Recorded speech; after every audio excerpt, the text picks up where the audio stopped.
Let's start off with the question, how did your family influence your choice to become an actor?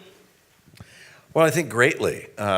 My parents met in Hollywood in 1949 and in an acting class. And they fell madly in love, or lust, I think as the case was. And in those days, they got married. They didn't want to live in sin, so to speak. So they got married, started having kids. My dad was an actor, my mom was, but she stopped doing that so she can be a housewife and a mother, which she regretted years through that, realizing that she was yearning for her own independence and identity.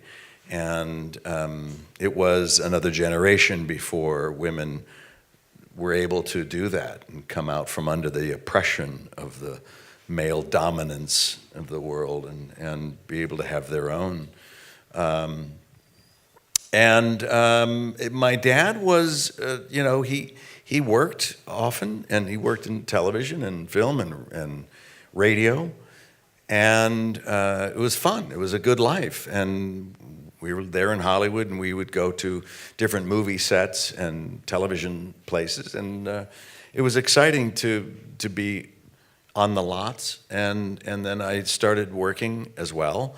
As a child, I did a couple commercials that he directed and was doing some plays and things like that.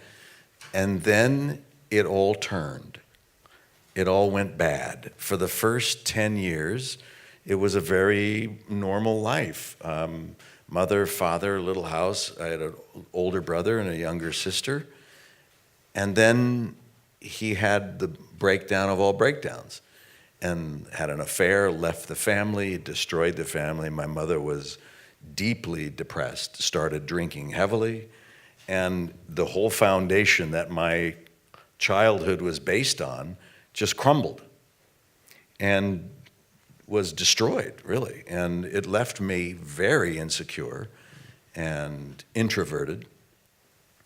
And the plan was, because we got foreclosed on our house. I didn't see my father from the time I was 11 to the time I was 22 years old. And I never heard from him, never saw him. My mother was self-medicating and emotionally wasn't available. So the plan was to go off and live with our German grandparents.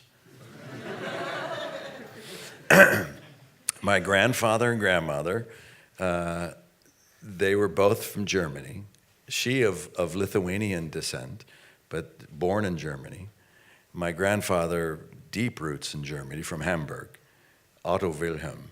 And he was a baker by trade and emigrated to the United States before World War I. So a long, long time. He was just a boy.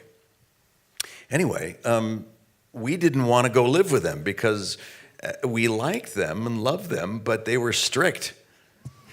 Can you imagine that? Germans being strict.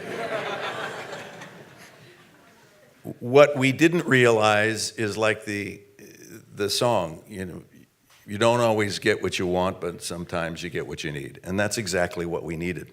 My brother and I needed some discipline, and we needed some consistency, and we needed love, and they were that to us.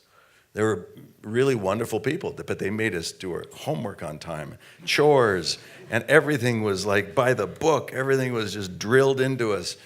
I wrote a book about it last year, a memoirs, where I was barely 12, and I was now in charge of killing chickens.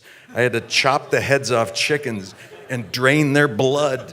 And my brother had to go first, and he took the hatchet and went down, and he closed his eyes, and it went into the comb of the chicken, and it's like, oh, God.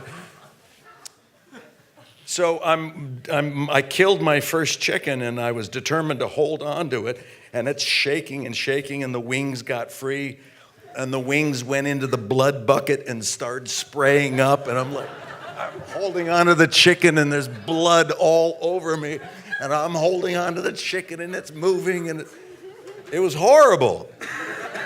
And my brother took a garden hose and hosed me down, and I was crying. But that's what they taught me. They taught us the value of work, and to develop a work ethic, and to not do work for the sake of gaining something else. And that's what I do. They've also instilled a joy of work. I love to work. And I think it was that foundation that made me realize when I was 22 years old that I would rather pursue something that I loved and hopefully became good at it, as opposed to pursuing something I was good at but did not love. So that was my criteria. When that epiphany came into my head, I realized, okay, I need to pursue this thing that I love to do called acting and see what happens.